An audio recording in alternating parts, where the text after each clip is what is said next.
تمام انبیاء کی طرف سے جو ماضی میں گزرے ہیں ایک ضرب المثل کے طور پہ بات موجود ہے، اور یہ بات میرے اور آپ کے آقا و مولا نے ہمیں پہنچائی، اور وہ یہ کہ اذا لم تستحِ فاصنع ما شئت، جب تیرے میں حیا باقی نہ رہے تو جو چاہے کر۔ چونکہ حیا مانے ہوگا نا یہ بڑا ہے، حیا مانے ہوگا کہ یہ ماں ہے اور یہ بات میں نے نہیں کہنی، حیا روکے گا کہ یہ باپ ہے اس کے سامنے یہ کام نہیں کرنا، حیا روکے گا کہ یہ میرے رسول صلی اللہ علیہ وسلم کی طرف سے ممانعت ہے اور میں حضور علیہ السلام کا سامنا کل قیامت کے دن کرنا ہے، حیا روکے گا کہ یہ میرے رب کا فرمان ہے اور کیا میرا اللہ مجھے دیکھ نہیں رہا۔ حیا ہے تو گناہوں سے خود بخود روکو گے، کوئی کیمرہ نہیں تو پھر بھی رک جاؤ گے، کوئی سیکورٹی نہیں تو پھر بھی رک جاؤ گے، کوئی واچ نہیں کر رہا پھر بھی رکو گے، بند کمرے میں بھی رکو گے اپنے رب سے حیا کرتے ہوئے۔ لیکن اگر رب سے حیا نہیں ہوگا، اس کے رسول سے حیا نہیں ہوگا، تو پھر جو مرضی کرو، پھر تمہیں نہ کوئی کیمرہ روک سکتا ہے، نہ باپ روک سکتا ہے، نہ ماں روک سکتی ہے، نہ بڑا بھائی روک سکتا ہے، کوئی نہیں روک سکتا تمہیں جب تمہارے اندر حیا نہیں ہے۔ حیا ہوگا تو پھر گناہوں سے خود بخود بچتے چلے جاؤ گے، برے اعمال سے بچتے چلے جاؤ گے، بد اخلاقی سے بچو گے، زبان سے جملہ نکالنے سے قبل سوچو گے کہ یہ جملہ مناسب نہیں ہے تو میں اس کو کبھی بھی نہیں بول سکتا، اس لیے کہ حیا مانے ہو جائے گا اور طبیعتوں کے اندر ایک نور پیدا ہوتا چلا جائے گا، اور یہ پردہ جب اٹھ گیا اور یہ ڈر جب ختم ہو گیا تو پھر راستے صاف ہو جاتے ہیں، جو مرضی کرتا رہو، پھر کوئی پرواہ نہیں ہوتی ہے۔ مدینہ المنورہ میں صحابہ تشریف فرما تھے کہ ایک خاتون گزری، سیاہ رنگت، حبشی نژاد، تو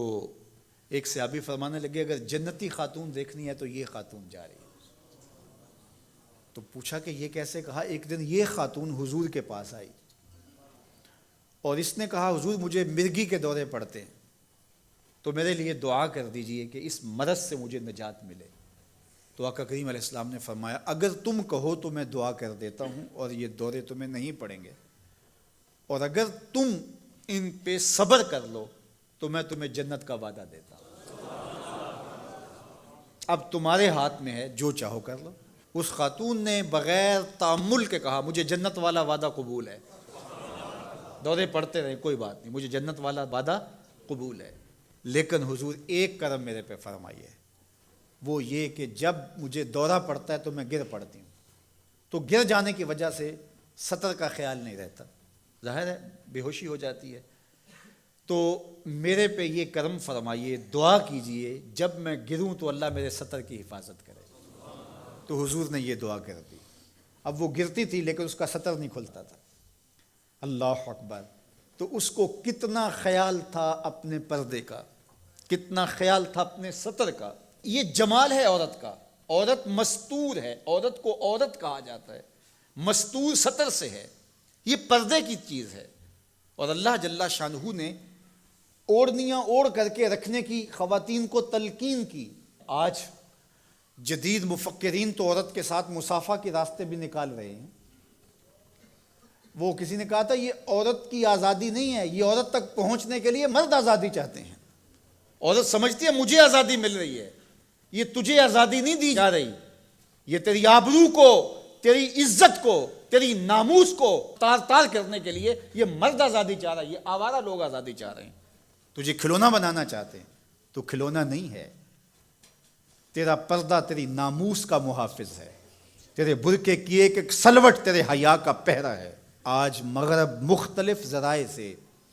ہم سے یہ جوہر چھیننا چاہتا ہے، تو اب ہمارے اوپر تہذیبی یلغار کے ذریعے سے، میڈیا یلغار کے ذریعے سے، تمدنی یلغار کے ذریعے سے، مختلف ناموں سے، مختلف ایام منانے کے ذرائع سے ہم سے اگر ہمارے جوہر حیا کو چھین لیا جاتا ہے تو ہمارے پلے کیا بچتا ہے؟ کیا ہم گگو کوڑا قوم ہے کہ جو کوئی لے کے آئے اور اسی کے پیچھے چل پڑے؟ کیا ہمیں نہیں پتا کہ ہم کون ہیں؟ ہماری بھی کوئی بنیاد ہے، ہماری کوئی ساکھ ہے، ہمارے آباء و اجداد ہیں، ہمارے اوپر کتاب اتری ہے، ہمارے آقا نبیوں کے امام ہیں، ہمیں پورا کامل اکمل دین دیا گیا ہے۔ کیا ہم وسیع الظرفی کے نام سے، روشن خیالی کے نام سے سب کچھ اختیار کر لیں گے؟ یا ہمیں سوچنا پڑے گا کہ ہمارے دین کی شناخت کیا ہے؟ تو میرے حضور نے فرمایا ہر دین کی ایک الگ شناخت، الگ پہچان اور نمایاں نشان اور علامت ہوتی ہے۔ اسلام کی وہ نمایاں علامت حیا ہے۔ اگر حیا ہے تو دین ہے، اگر حیا نہیں ہے تو دین نہیں ہے۔ تو اللہ ہمیں حیا کے نور سے مالا مال کرے، ہماری نسل نو کی بالخصوص حفاظت کرے، ہماری بیٹیوں، بہنوں اور مستورات اسلام بناتے دین کی اللہ خاص طور پہ حفاظت فرمائے، آنکھوں میں شرم اور حیا کے نور کو پیدا کرے، اور ہمارے باطن بھی حیا کے نور سے مالا مال ہوں۔